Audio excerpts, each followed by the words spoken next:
I didn't think this would happen, but Leica just announced an all-new Leica Q3 with a 43mm f2.0 lens. And if that wasn't enough, it also happens to be an apochromatic design. Let's say that you didn't just pause the video to go ahead and pre-order a copy for yourself because you understand the gravity of what I just said.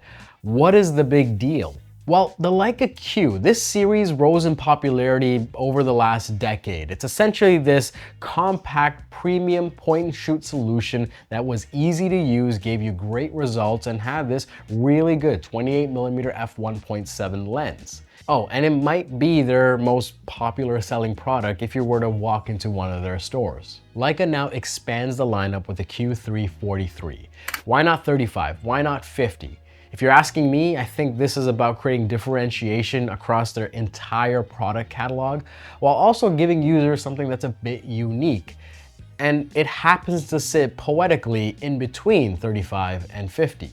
So we have this iconic camera, right? Something that's been on the market for about a decade, something that is very popular, that has its own fan base. Now they have this another perspective for people that have been begging and pleading for something that was a little bit more tighter in terms of its field of view.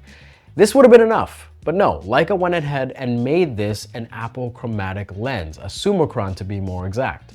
This f2.0 lens trades a little bit of light gathering for something that is significantly sharper, more accurate in terms of its color renditions, and something that's going to give users, at least on paper, more micro contrast. Now, this might not be something that most of the customers are going to sweat the details about, but it is a testament to how hard they worked to make this the best product they could. This lens component, it's been designed and built in a way where this camera is pretty much identical in dimensions to the Q3 itself.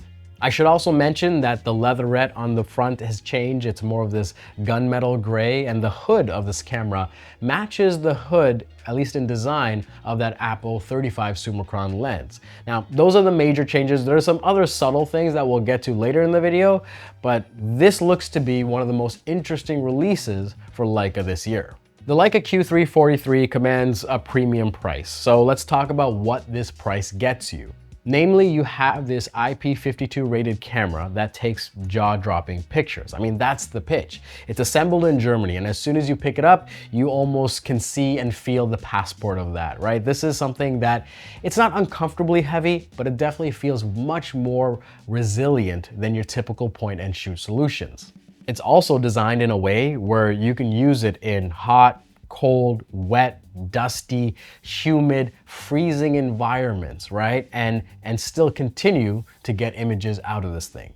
There's a 60 megapixel full frame BSI sensor in this camera, and what's interesting is that you can use the entire real estate of the sensor to shoot a 60, 36, or 18 megapixel image with their triple resolution technology. And you might be wondering, why is this useful? Well, if you're covering an event or a party or a family gathering and you're shooting a ton of images, and maybe they're just, JPEG files to begin with, you might not need all of that resolution. You might trade that resolution for speed and storage space on your computer.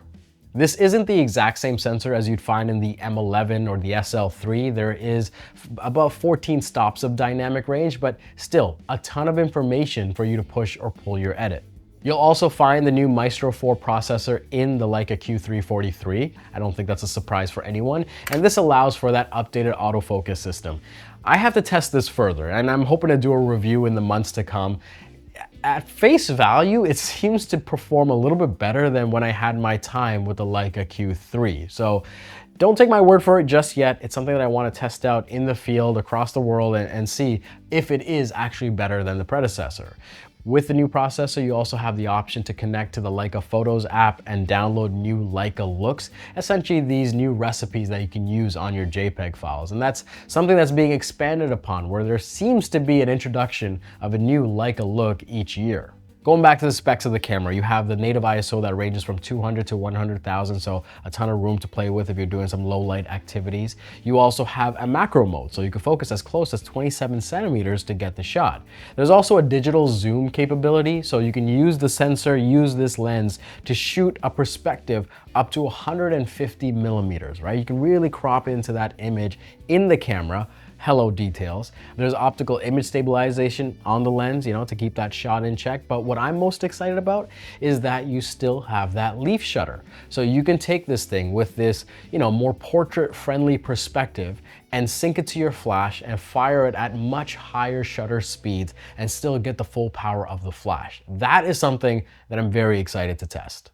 You can shoot photos as fast as 15 frames per second. You can attach a custom shutter release to the camera. You have a larger capacity battery. You have a 5.76 million dot EVF on the left side of the camera.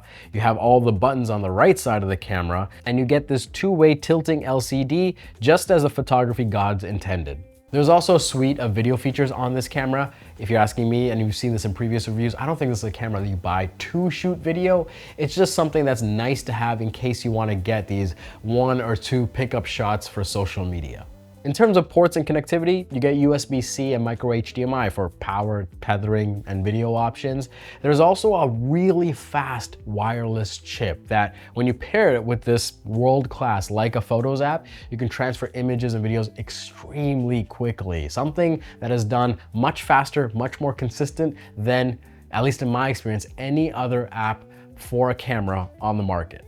Leica is calling this the Q3 I think there's gonna be a group of us that just call it the Q3 really calling back to the previous naming conventions that you'd see on M cameras. But look, we're getting way into the weeds here. I got to use this camera alongside the SL Apple 50. And in my brief time with this camera, I am more impressed by it than I was by the Q3. The Q3 is a great camera. It has its audience, but from a personal perspective, it's not something that I felt like I needed it in my kit, that I could use it to tell my kinds of stories. When I look at the 43, I see something that I can use. I see something that I can position to do the kind of work that I'm doing all over the world. This is something that I genuinely want to spend more time with. I want to test it out in all kinds of environments and see how it brings value. And in that, put together some sort of long-term review to communicate that with you guys. The images here, they have that Q3 look to them. They have a bit more saturation and vibrancy and a little bit more contrast right out of the gate than you would find in their M solutions. It's something that caters more toward that mobile photographer that's graduating into a premium point and shoot. And as I use this thing, I'm genuinely impressed by what the lens and what the sensor can do. What I'll also say, especially to the armchair experts, is don't get so caught up in the f2.0 of this lens. Like, I know that might convey a significant departure from 1.7, and you might even make a mathematical argument for that. This is still a very capable lens with a very versatile perspective that I think is gonna be more popular than the existing Q3. While the Q3 looks nearly identical to its sister camera, it pulls a ton of innovation from the experts across Leica to more than merit its existence in the market. It gives you that signature Leica Q experience while allowing you to get more intimate with your storytelling. And if I had to guess based on my early experience how this camera is going to be received, well, I think it's going to be the most popular Leica Q camera going forward.